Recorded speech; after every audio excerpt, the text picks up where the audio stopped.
നമസ്കാരം, എല്ലാവർക്കും അനാർ വേൾഡിൻ്റെ പുതിയൊരു എപ്പിസോഡിലോട്ട് സ്വാഗതം. ഇന്നത്തെ നമ്മുടെ റെസിപ്പി നമുക്ക് ചോറിൻ്റെയും ചപ്പാത്തിയുടെയും പൊറാട്ടയുടെയും ഒക്കെ കൂടെ കഴിക്കാൻ പറ്റിയ നല്ല ടേസ്റ്റി ആയിട്ടുള്ള കൂടെ നല്ല സ്പൈസിയുമായിട്ടുള്ള ഒരു പെപ്പർ പ്രോൺസ് റോസ്റ്റിൻ്റെ റെസിപ്പിയുമായിട്ടാണ് വന്നിട്ടുള്ളത്. അപ്പോൾ എൻ്റെ വീഡിയോയിലോട്ട് പോകുന്നതിന് മുമ്പ് ചാനൽ സബ്സ്ക്രൈബ് ചെയ്യാതെ കാണുന്ന കൂട്ടുകാരുണ്ടെങ്കിൽ പ്ലീസ് വീഡിയോ മുഴുവനായിട്ട് കണ്ടതിന് ശേഷം മാത്രം എൻ്റെ ഈ ചാനൽ ഒന്ന് സബ്സ്ക്രൈബ് ചെയ്യണേ. അപ്പോൾ ഇത് നമ്മുടെ റോസ്റ്റ് തയ്യാറാക്കി എടുക്കുന്നതിന് വേണ്ടി ഞാനിവിടെ 1 kg പ്രാവൺസ് നന്നായിട്ട് തൊലി കളഞ്ഞ് കഴുകി വൃത്തിയാക്കി വെച്ചിട്ടുണ്ട്. ഇനി ഇതിലേക്ക് ഞാനിതാ 2 സവാള നന്നായിട്ട് കനം കുറച്ച് വെട്ടിയെടുത്തിട്ടുണ്ട്. പിന്നെ എടുത്തിട്ടുള്ളത് 3 തണ്ട് കറിവേപ്പില.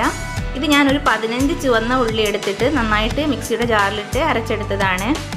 അപ്പോൾ ഈ ചുവന്നുള്ളി ചേർത്തിട്ട് നമ്മൾ ചെമ്മീൻ ഉണ്ടാക്കുകയാണെങ്കിൽ നല്ല ടേസ്റ്റ് ആയിരിക്കും. ഇത് ഞാനൊരു 2 തക്കാളി എടുത്തിട്ട് മിക്സിയുടെ ജാറിലിട്ട് നന്നായിട്ട് അരച്ചെടുത്തതാണ്. പിന്നെ അത് അതിലോട്ട് 2 പച്ചമുളകും 2 വെളുത്തുള്ളിയും എടുത്തിട്ട് നന്നായിട്ട് ചെറുതായിട്ട് കട്ട് ചെയ്ത് വെച്ചിട്ടുണ്ട്. പിന്നെ അതിലോട്ട് ആവശ്യമായിട്ടുള്ളത് 1 ടീസ്പൂൺ മഞ്ഞൾപ്പൊടി, ഒരു ശകലം ചെറിയ ജീരകം പൊടിച്ചത്, പിന്നെ അതാ 2 ടീസ്പൂൺ മുളക് പൊടി, 1.5 ടീസ്പൂൺ മല്ലിപ്പൊടി, പിന്നെ ഒരു 1.5 ടീസ്പൂൺ കുരുമുളക് പൊടി, പിന്നെ ആവശ്യമായിട്ടുള്ള ഇഞ്ചി വെളുത്തുള്ളി പേസ്റ്റ് കൂടെ ഞാൻ എടുത്തിട്ടുണ്ട്. അപ്പോൾ ഇത്രയൊക്കെയാണ് നമ്മുടെ ചേരുവകൾ. ഇനി നമുക്കിത് എങ്ങനെയാണ് തയ്യാറാക്കിയെടുക്കുന്നതെന്ന് നോക്കാം. അപ്പോൾ അതിന് വേണ്ടിയിട്ട് ഞാനിവിടെ ഒരു പാത്രം അടുപ്പത്ത് വെച്ച് ചൂടാക്കുന്നുണ്ട്. ഇനി ഈ പാത്രമൊക്കെ ഒന്ന് ചൂടായിട്ട് വരുമ്പോൾ നമുക്കിതിലോട്ട് ആവശ്യത്തിനുള്ള വെളിച്ചെണ്ണ ചേർത്ത് കൊടുക്കാം. ഞാൻ കുറച്ചധികം വെളിച്ചെണ്ണ ചേർത്ത് കൊടുക്കുന്നുണ്ട്. നമുക്ക് നേരത്തെ കട്ട് ചെയ്ത് വെച്ച് നമ്മുടെ ആ സവാളയുണ്ടല്ലോ, അത് എണ്ണയിൽ വെച്ചിട്ട് നന്നായിട്ടൊന്ന് ഗോൾഡൻ ബ്രൗൺ കളറാകുന്നത് വരെ ഒന്ന് മൊരിയിപ്പിച്ചെടുക്കേണ്ടതുണ്ട്. അപ്പോൾ നമുക്ക് അതിലോട്ട് സവാള ഇട്ട് കൊടുക്കാം. ഇനി ഈ സവാളയൊക്കെ ഇതിലോട്ടിട്ട് നമുക്കിതൊന്ന് വഴറ്റിയതിന് ശേഷം ഒരു ഗോൾഡൻ ബ്രൗൺ കളറായിട്ട് വരുമ്പോൾ നമുക്കിതൊന്ന് എടുത്തു മാറ്റാം. അപ്പോൾ ഇതിനു മുമ്പ് ഞാൻ എൻ്റെ ഈ ചാനലിൽ ഒരു പ്രാവൺസ് ഫ്രൈയുടെ റെസിപ്പി ഇട്ടിട്ടുണ്ടായിരുന്നു. അത് കാണാത്ത കൂട്ടുകാർ തീർച്ചയായും അതും കൂടെ ഒന്ന് പോയി കണ്ടിട്ട് വരണേ. അപ്പോൾ അത് ഏകദേശം ഒരു ഗോൾഡൻ ബ്രൗൺ കളറായിട്ട് വരുന്നുണ്ട്. നമുക്ക് ഒന്നും കൂടെ ഇതൊന്ന് മൂപ്പിച്ചെടുക്കാം. അപ്പോൾ ഇതാ നമ്മുടെ സവാളയൊക്കെ നന്നായിട്ട് വഴന്ന ഒരു ഗോൾഡൻ ബ്രൗൺ കളറായിട്ട് കിട്ടിയിട്ടുണ്ട്. ഇനി നമുക്കിത് എണ്ണയിൽ നിന്നും ഒന്ന് കോരിയെടുത്ത് മാറ്റാം. ഇനി ഇതാ നമ്മുടെ ഈ ബാക്കിയുള്ള എണ്ണയിലോട്ട് തന്നെ 1 ടീസ്പൂൺ വലിയ ജീരകം ഇട്ട് പൊട്ടിച്ചെടുത്തിട്ടുണ്ട്. ഇനി അതിലോട്ട് നമ്മൾ നേരത്തെ ചെറുതായിട്ട് അരിഞ്ഞു വെച്ച് നമ്മുടെ വെളുത്തുള്ളിയും ആ 2 പച്ചമുളകും കൂടെ ഒന്ന് ചേർത്തിട്ട് നന്നായിട്ടൊന്ന് മൂപ്പിച്ചെടുക്കണം. ആ വെളുത്തുള്ളിയുടെ ആ പച്ചക്കുത്തലൊക്കെ ഒന്ന് മാറിക്കിട്ടണം. ഇനി നമുക്കിതിലോട്ട് നമ്മൾ നേരത്തെ അരച്ച് വെച്ചിരുന്ന നമ്മുടെ ചുവന്നുള്ളിയുടെ ആ പേസ്റ്റ് ഉണ്ടല്ലോ, അതുകൂടെ ഇതിലോട്ടൊന്ന് ചേർത്ത് കൊടുത്തിട്ട് നന്നായിട്ടൊന്ന് വഴറ്റിയെടുക്കണം. ആ ഉള്ളിയുടെ മധുരിപ്പൊക്കെ ഒന്ന് പോയി കിട്ടണം. പൊതുവെ ചുവന്നുള്ളി ചേർക്കുമ്പോൾ ഒരു സ്വീറ്റ് ടേസ്റ്റാണ് നമുക്ക് കിട്ടാറ്. അതിനാണ് നമ്മൾ ഇതിലോട്ട് കുറച്ച് കൂടുതൽ പെപ്പർ പൊടി ആഡ് ചെയ്യുന്നുണ്ട്. ഇനി ഈ ചുവന്നുള്ളി നമുക്ക് ഇതിലിട്ടിട്ട് നന്നായിട്ടൊന്ന് വഴറ്റിയെടുക്കാം.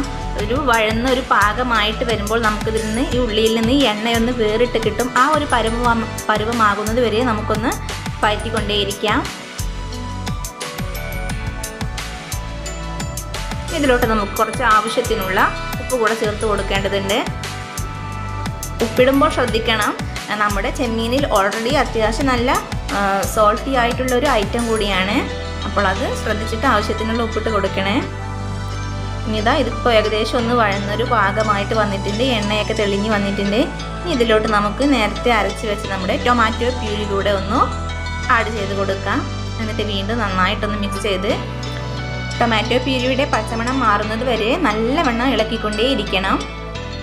ഇതും നേരത്തെ നമ്മുടെ ഉള്ളി വഴറ്റിയത് പോലെ തന്നെ ഈ ടൊമാറ്റോ പ്യൂരി ഇതിലോട്ട് ചേർന്നിട്ട് എണ്ണയൊക്കെ ഒന്ന് തെളിഞ്ഞ് വരണം. ഇപ്പോൾ ഏകദേശമൊക്കെ വെന്തിട്ട് എണ്ണയൊക്കെ തെളിഞ്ഞ് വരാൻ തുടങ്ങിയിട്ടുണ്ട്.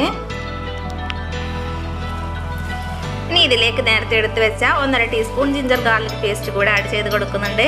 വീണ്ടും നന്നായിട്ടൊന്ന് വഴറ്റി ഇളക്കി യോജിപ്പിച്ച് കൊണ്ടിരിക്കുക. ഇതിലെ ഇഞ്ചിയുടെയും വെളുത്തുള്ളിയുടെയും ആ കുത്തലയൊക്കെ ഒന്ന് മാറി കിട്ടണം. ഇതിലോട്ട് നമുക്കിനി കുറച്ച് കറിവേപ്പില കൂടെ ചേർത്ത് കൊടുക്കാം. കറിവേപ്പില നമ്മൾ ഏത് കറി വെക്കുമ്പോഴും എനിക്ക് കുറച്ച് കൂടുതൽ കറിവേപ്പില ഇടുന്നതാണ് ഇഷ്ടം. കറിവേപ്പില ഇടുമ്പോൾ ഒരു പ്രത്യേക ഫ്ലേവർ തന്നെയാണ് കിട്ടുന്നത്. പിന്നെ നേരത്തെ എടുത്ത് വെച്ച 1 ടീസ്പൂൺ മഞ്ഞൾപ്പൊടി കൂടെ ഇതിലോട്ട് ചേർത്ത് കൊടുത്തിട്ടുണ്ട്. ഇനി ഇത് നന്നായിട്ടൊന്ന് വഴറ്റിയിട്ട് ഈ മഞ്ഞൾപ്പൊടി എണ്ണയിൽ കിടന്നിട്ടൊന്ന് മൂത്തിട്ട് വരട്ടെ.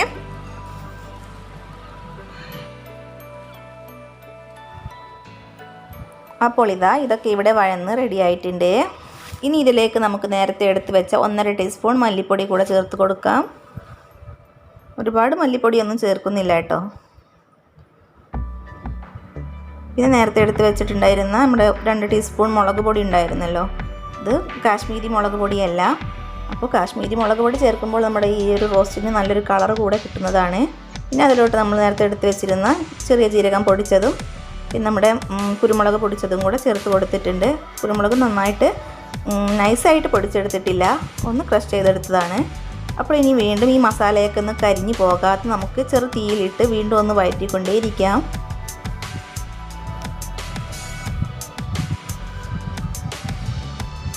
അപ്പോൾ ഇതാ നമ്മുടെ മസാലയുടെ പച്ചമണമൊക്കെ ഒന്ന് മാറിയിട്ട് വന്നിട്ടുണ്ട്. ഇനി നമുക്കിതിലോട്ട് നേരത്തെ നമ്മൾ കഴുകി വൃത്തിയാക്കി വെച്ച് നമ്മുടെ ചെമ്മീൻ ഇതിലോട്ട് ആഡ് ചെയ്ത് കൊടുക്കാം. ചെമ്മീൻ ആഡ് ചെയ്യുമ്പോൾ ഞാൻ ഒട്ടും തന്നെ വെള്ളം ചേർക്കുന്നില്ല. വെള്ളം നമ്മുടെ ചെമ്മീനിൽ നിന്ന് തന്നെ ഒന്ന് തിളച്ച് വരുമ്പോൾ വെള്ളം വരുന്നതാണ്. അപ്പോൾ ആ ഒരു വെള്ളത്തിൽ കിടന്ന് തന്നെ നമ്മുടെ ചെമ്മീനിൻ്റെ വെന്ത് കിട്ടുന്നതാണ്. പിന്നെ ചെമ്മീനിന് അധികം വേവൊന്നുമില്ലല്ലോ, ഒന്ന് ജസ്റ്റ് ഒന്ന് തിളച്ചാൽ മതി. അപ്പോൾ ഇതാ ചെമ്മീൻ ഇട്ട് കൊടുത്തിട്ടുണ്ട്. ഇനി ഇതാ നമ്മുടെ ഈ ചെമ്മീനിലോട്ട് ആ മസാലയൊക്കെ നന്നായിട്ടൊന്ന് മിക്സാക്കി എടുക്കണം. എല്ലാ ഭാഗത്തോട്ടും എത്തണം, ആ എരിവും പുളിയും ഒക്കെ ഒന്ന് ഇതിലോട്ട് പിടിക്കട്ടെ. അപ്പോൾ നല്ലവണ്ണം ഒന്ന് ഞാൻ മിക്സാക്കി എടുത്തിട്ടുണ്ട്.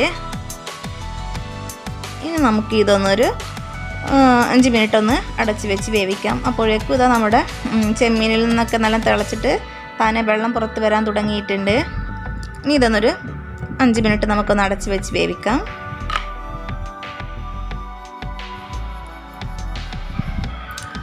അങ്ങനെ 5 മിനിറ്റിന് ശേഷം ഇതാ നമ്മുടെ പാത്രം ഒന്ന് തുറന്ന് നോക്കിയപ്പോൾ നമ്മുടെ ആ ചെമ്മീനൊക്കെ അതിൽ കിടന്ന് നന്നായിട്ടൊന്ന് തിളച്ച് നല്ല ഗ്രേവി ആയിട്ട് നല്ല സെറ്റായിട്ട് വെന്ത് റെഡിയായി വന്നിട്ടുണ്ട്.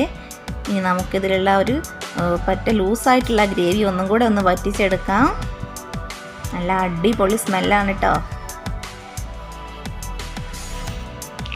ഇനി ഇതിവിടെ കിടന്നിട്ട് ഇതിലെ ഗ്രേവിയൊക്കെ ഒന്ന് വറ്റിയിട്ട് നല്ല പാകമായിട്ട് വരട്ടെ. അപ്പോഴേക്കും ഞാൻ നേരത്തെ വറുത്തിൽ കൊരി വെച്ചിരുന്ന നമ്മുടെ സവാളയൊന്ന് പൊടിച്ചിട്ട് വരാം.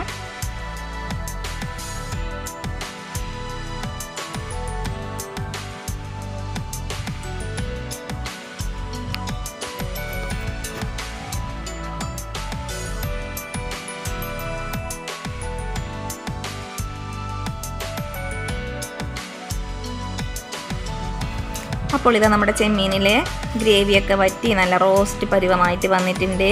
ഇനി നമുക്കിതിലോട്ട് നേരത്തെ നമ്മൾ വറുത്ത് കോരി വെച്ച ആ സവാളയുണ്ടല്ലോ, അത് ഞാൻ പൊടിച്ചെടുത്തിട്ടുണ്ടായിരുന്നു. നമുക്ക് വേണമെങ്കിൽ കൈ വെച്ച് പൊടിച്ചെടുക്കാം, അല്ലെങ്കിൽ മിക്സിയുടെ ജാറിലിട്ടിട്ട് ഒന്ന് ഫൈനായിട്ട് പൊടിച്ചെടുക്കാം. അപ്പോൾ ആ പൊടിച്ചെടുത്ത് വെച്ച സവാള ഞാൻ ഇതിലോട്ട് ചേർത്ത് കൊടുക്കുന്നുണ്ട്. എന്നിട്ടിത് എല്ലാം കൂടെ നന്നായിട്ടൊന്ന് മിക്സാക്കി എടുക്കാം. സവാള ഇങ്ങനെ വറുത്ത് വെച്ച് ചേർക്കുമ്പോൾ നല്ലൊരു ടേസ്റ്റാണ്, നല്ലൊരു സ്മെല്ലാണ്. ഇത് വെറൈറ്റി ആയിട്ടുള്ള ഒരു ചെമ്മീൻ റോസ്റ്റാണ്. ഇനി ഇതിലേക്ക് കുറച്ച് മല്ലിയില കൂടെ ചേർത്തതിന് ശേഷം നമുക്ക് ആ ഫ്ലെയിം ഒന്ന് ഓഫ് ചെയ്ത് അടുപ്പിൽ നിന്ന് ഇറക്കി വെക്കാം. പിന്നെ ഇതിലോട്ട് ഞാൻ ഗരം മസാല ഒട്ടും തന്നെ ചേർത്ത് കൊടുത്തിട്ടില്ല. ഇനി അത് ചേർക്കണമെന്ന് ആവശ്യമുള്ളവർക്ക് ചേർത്താൽ കുഴപ്പമൊന്നുമില്ല. അപ്പോൾ ഇതാ നമ്മുടെ ടേസ്റ്റി ആയിട്ടുള്ള പെപ്പർ പ്രോൺസ് റോസ്റ്റ് ഇവിടെ റെഡി ആയിട്ടുണ്ട്. അപ്പോൾ എൻ്റെ ഇന്നത്തെ വീഡിയോ നിങ്ങൾക്ക് എല്ലാവർക്കും ഇഷ്ടപ്പെട്ടിട്ടുണ്ടാകുമെന്ന് വിചാരിക്കുന്നു. തീർച്ചയായും എൻ്റെ ഈ വീഡിയോ നിങ്ങൾക്ക് ഇഷ്ടപ്പെട്ടിട്ടുണ്ടെങ്കിൽ നിങ്ങൾ മാക്സിമം ഇതൊന്ന് ലൈക്ക് ചെയ്യണേ. കൂടാതെ നിങ്ങളിതൊന്ന് ട്രൈ ചെയ്ത് നോക്കിയിട്ട് നിങ്ങളുടെ അഭിപ്രായങ്ങൾ എന്നെ കമൻറ്റിലൂടെ അറിയിക്കണേ. അപ്പോൾ ഇതുവരെയും എൻ്റെ ഈ ചാനൽ സബ്സ്ക്രൈബ് ചെയ്യാതെ കാണുന്ന കൂട്ടുകാരുണ്ടെങ്കിൽ പ്ലീസ് ദയവായി എൻ്റെ ഈ വീഡിയോ ഒന്ന് കണ്ടതിന് ശേഷം നിങ്ങൾ ചാനൽ സബ്സ്ക്രൈബ് ചെയ്യണേ. എന്നിട്ട് തൊട്ടടുത്ത് കാണുന്ന ആ ബെൽ ബട്ടണും കൂടെ ഒന്ന് പ്രസ് ചെയ്തതിന് ശേഷം ഓൾ എന്ന ഓപ്ഷൻ കൊടുത്താൽ ഞാനിടുന്ന എല്ലാ വീഡിയോസും നിങ്ങൾക്ക് നോട്ടിഫിക്കേഷനായിട്ട് ലഭിക്കുന്നതാണ്. അപ്പോൾ മറ്റൊരു റെസിപ്പിയുമായിട്ട് തൊട്ടടുത്ത ദിവസം തന്നെ കാണാം. Okay, thank you for watching.